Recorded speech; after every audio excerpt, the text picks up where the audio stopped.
بسم اللہ الرحمن الرحیم۔ میں آپ تمام احباب الیکٹرانک اور پرنٹ میڈیا کے قابل احترام تمام دوستوں کا انتہائی تہ دل سے مشکور ہوں کہ وہ اس طور پر آپ یہاں تشریف لائے اور مجھے گزارشات کرنے کا موقع اور سننے کا آپ نے موقع مہیا کیا۔ اصل میں بات یہ ہے کہ سب سے پہلے میں ایک مسلمان ہونے کی حیثیت سے فرانس میں جو حضور نبی کریم صلی اللہ علیہ وسلم کی شان میں گستاخانہ خاکے سرکاری طور پر شائع کیے گئے ہیں، آپ تمام احباب کی موجودگی میں آپ تمام کے ساتھ اس کی پرزور ہم مذمت کرتے ہیں۔ جتنی بھی مذمت کی جائے وہ کم ہے۔ آقا نبی کریم صلی اللہ علیہ وسلم کی ذات طیبہ اسلام کا ہر ایک متبرک جس طور پر بھی ہو وہ حصہ ہماری جان مال آل اولاد سے سب سے زیادہ عزیز ہے۔ ان کی ناموس پر ہم سب کٹ مرنے کے لیے تیار ہیں، اور میں پاکستانی قوم کے ہر ایک طبقے کا، ہر مکتبہ فکر کا خاص طور پر ممنون ہوں کہ جنہوں نے اس مسئلے پر اپنا رد عمل ظاہر کیا، اسلام سے محبت، آپ صلی اللہ علیہ وسلم سے اپنی جانثاری کا ثبوت دیا ہے۔ تمام پاکستانی قوم اس لحاظ سے میں یہ سمجھتا ہوں کہ قابل لائق تحسین ہے۔ اسلام کے بعد جو سب سے مقدم چیز ہمارے لیے ہے وہ ریاست پاکستان اور ملک پاکستان ہے۔ پاکستان، ریاست پاکستان کی حفاظت ہر طبقہ فکر کے ساتھ ساتھ ہم سب پر یہ لازم ہے۔ ہم اپنی جان مال سے اس کی حفاظت مقدم سمجھتے ہیں۔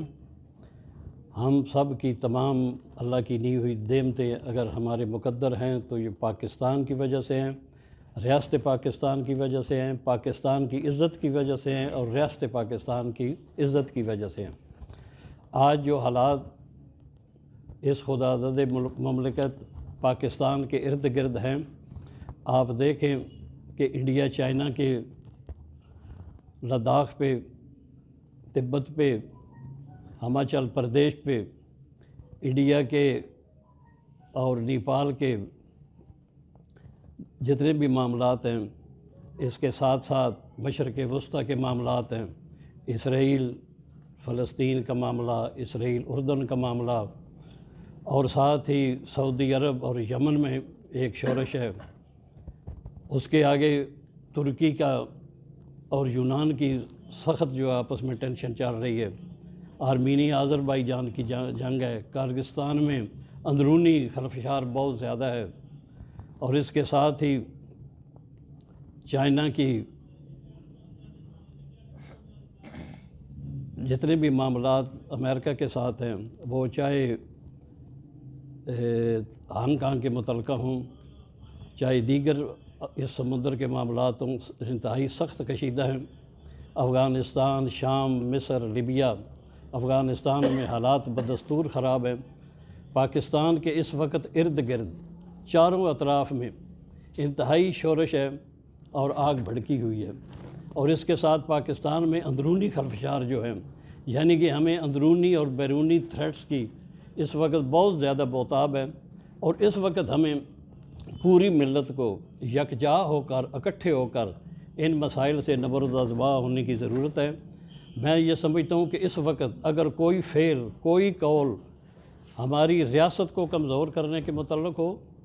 اور ریاست کی جو حفاظت ہماری پاک فوج کر رہی ہے، پاک فوج کو کمزور کرنے کی کوئی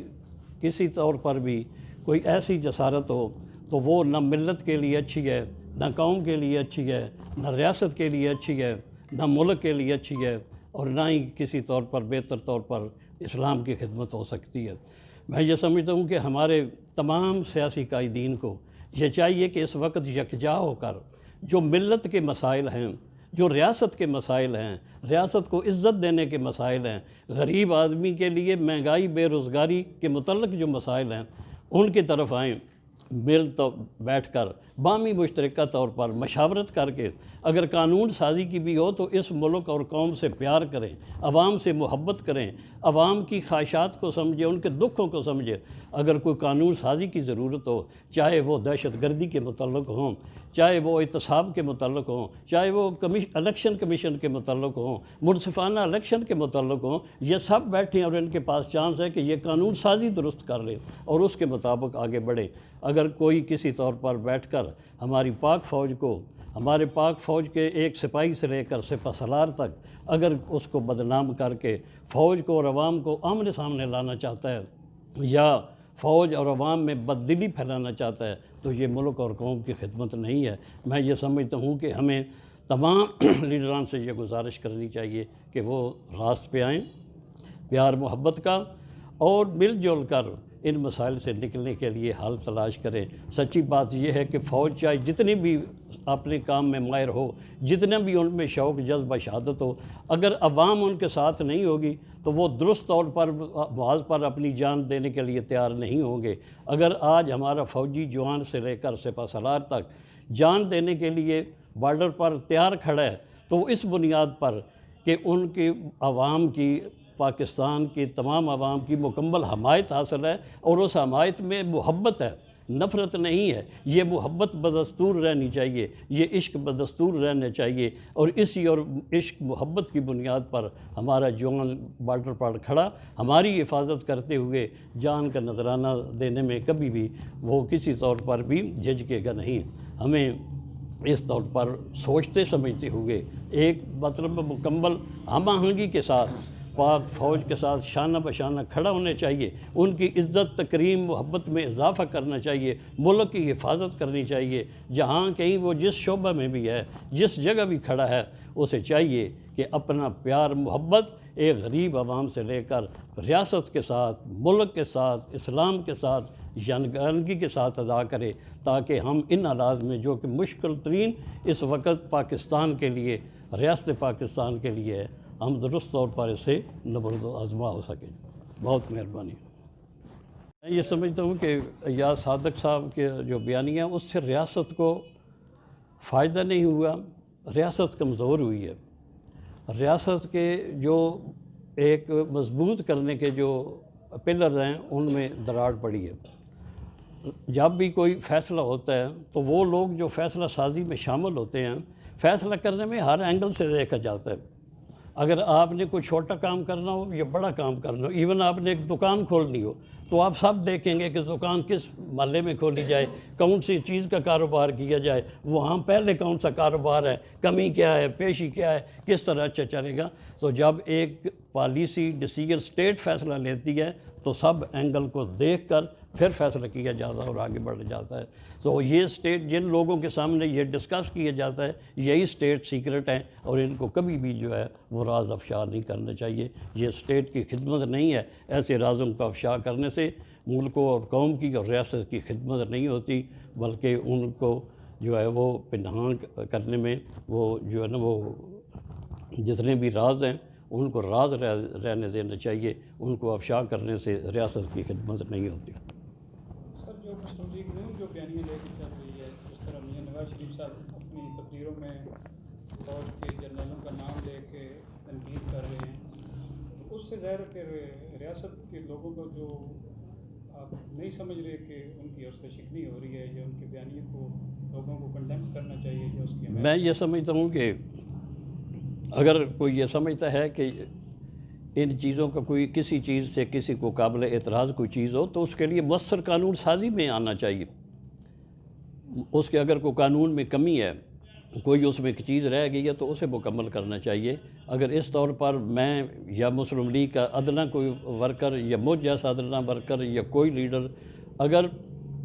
پاک فوج کے ایک سپہ سالار سے لے کر سپاہی تک کوئی کسی کو اگر تضییق کرتا ہے تو یہ نہ ملک کی خدمت ہے، نہ فوج کی خدمت ہے، نہ اسلام کی خدمت ہے، نہ ہی کسی طور پر یہ آگے چلنے کا،